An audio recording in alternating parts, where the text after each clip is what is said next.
আপনারা জানেন যে ইতিপূর্বে বাংলাদেশের ৬৪টি জেলা পরিষদের মধ্যে আমরা ৪২টি জেলায় প্রশাসক নিয়োগ দিয়েছি। গত পরশু পুনরায় আমরা ১৪টি জেলায় জেলা প্রশাসক দিয়েছি। ইতিপূর্বে ওই ৪২ জন জেলা প্রশাসককে নিয়ে আমরা মহান স্বাধীনতার ঘোষক শহীদ রাষ্ট্রপতি জিয়াউর রহমান এবং দেশনেত্রী গণতন্ত্রের মা মরহুমা বেগম খালেদা জিয়ার মাজারে পুষ্পস্তবক অর্পণ করে আমরা দোয়া করেছি। তারই ধারাবাহিকতায় আজকেও গাজীপুর জেলা বিএনপির সভাপতি, কেন্দ্রীয় নেতা আমার শ্রদ্ধেয় ফজলুল হক মিলন এমপি, ঢাকা জেলা বিএনপির সভাপতি আমার শ্রদ্ধেয় আবু আশফাক এমপি সহ ১৪ জন প্রশাসককে নিয়ে আমরা বিএনপির প্রতিষ্ঠাতা, বহুদলীয় গণতন্ত্রের প্রবক্তা, মহান স্বাধীনতার ঘোষক শহীদ রাষ্ট্রপতি জিয়াউর রহমান এবং গণতন্ত্রের মা দেশনেত্রী মরহুমা বেগম খালেদা জিয়ার মাজারে পুষ্পস্তবক অর্পণ করে আমরা দোয়া করেছি মহান আল্লাহ যেন আমাদের এই নেতা এবং নেত্রীকে বেহেশতের উচ্চতম মাকাম দান করেন।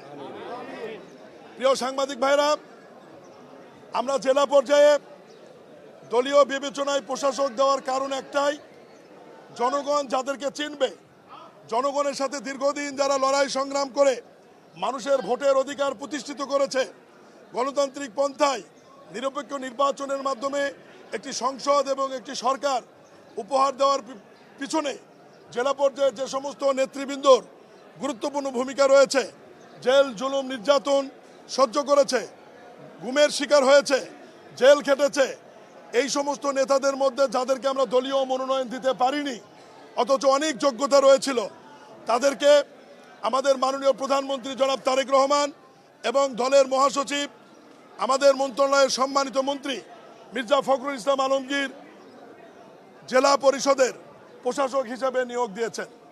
আমরা মন্ত্রণালয়ের পক্ষ থেকে বিশ্বাস করি দলীয় বিবেচনায় যাদেরকে আমরা নিয়োগ দিয়েছি তারা পুরা জেলা চেনেন, দলীয় নেতাকর্মী চেনেন এবং তাদের মাধ্যমেই নির্বাচনের আগ পর্যন্ত জেলার ব্যাপক উন্নয়ন হবে এবং জেলা পরিষদের যে সেবামূলক কর্মকাণ্ড সেটি সঠিকভাবে পরিচালিত হবে। বরাবরই জেলা পরিষদের চেয়ারম্যান বর্তমান জেলা প্রশাসকেরা যে দায়িত্বে ছিলেন প্রশাসকের, তাদেরকে যেভাবে জবাবদিহিতার আওতায় আনা হয়েছিল, বর্তমানে যারা প্রশাসক হিসেবে নিয়োগ পেয়েছে দলীয় বিবেচনা পেলেও এটা যেহেতু একটি সরকারি প্রতিষ্ঠান এবং পদটি সরকারি, তাদেরকে সরকারিভাবেই জবাবদিহিতার আওতায় আনা হবে। বিরোধী দল সমালোচনার স্বার্থে তারা সমালোচনা করে, দলীয় বিবেচনায় কেন দিয়েছি এর ব্যাখ্যা আমি একটু আগেই দিয়েছি এবং মানুষ জেলা প্রশাসক ডিসির দায়িত্বে এবং জেলা পরিষদের দায়িত্বে, দুটার দায়িত্ব একসঙ্গে থাকলে উনি আসলে সময় দিতে পারেন না এবং মানুষের যে সেবা সেটা পায় না।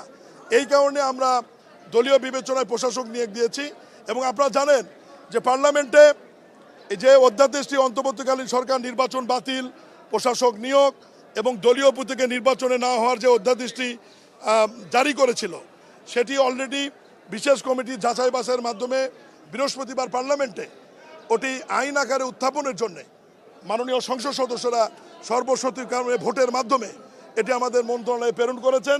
আমরা অত দ্রুততম সময়ের মধ্যে এটি আইন আকারে সংসদে উপস্থাপন করব এবং সংসদ এবং মাননীয় সংসদ সদস্যরা আইন আকারে পাশ করলে দলীয় প্রতীক ছাড়া আমরা দ্রুত সময়ের মধ্যে এই প্রতিষ্ঠানগুলোতে নির্বাচনের দিকে যাব। সব নির্বাচনী আইন এখনো পাশ হয় না। আমি আপনাদেরকে আবার পরিষ্কার করি, শেষ করি, সমস্ত অধ্যাদেশ আকারে আছে। এই অধ্যাদেশগুলি আইন আকারে পাশ হয়ে আমাদের মন্ত্রণালয়ে যখন ভ্যাটিং হয়ে আসবে, এরপরে আমরা নির্বাচনের প্রস্তুতি শুরু করব। ওই সময় বলা যাবে যে কবে নাগাদ নির্বাচনটা হবে। প্রশাসকদের নিয়োগ দেওয়া ছিল এবং নিরপেক্ষ লোকের নিয়োগ দেওয়ার অভিজ্ঞতা আমাদের আছে। এজাজ নামে এক ভদ্রলোককে উত্তর সিটি কর্পোরেশনে নিরপেক্ষ বিবেচনায় আগের অন্তর্বর্তীকালীন সরকার নিয়োগ দিয়েছিল। তার ব্যাপারে আমি বিস্তারিত বলতে চাই না, আমাদের তদন্ত চলছে। তিনি কি করেছেন এই গাবতলী, গুয়াহাটি সহ বিভিন্ন বিষয়ে ইতিমধ্যে আপনাদের আছে। এই হচ্ছে নিরপেক্ষ লোকের চরিত্র। দলীয় লোকেরা যেহেতু তারা নির্বাচন করবেন ভবিষ্যতে, জনগণের কাছে দায়বদ্ধতা আছে, ফলে দলীয় লোকেরা আপনারা নিশ্চিত থাকতে পারেন তারা কখনোই জনগণের বিপক্ষে যাবে এবং দুর্নীতি হবে এ ধরনের ঘটনার সাথে কখনোই জড়িত হবে না। এটা আমরা দলের মনে প্রাণে বিশ্বাস করি।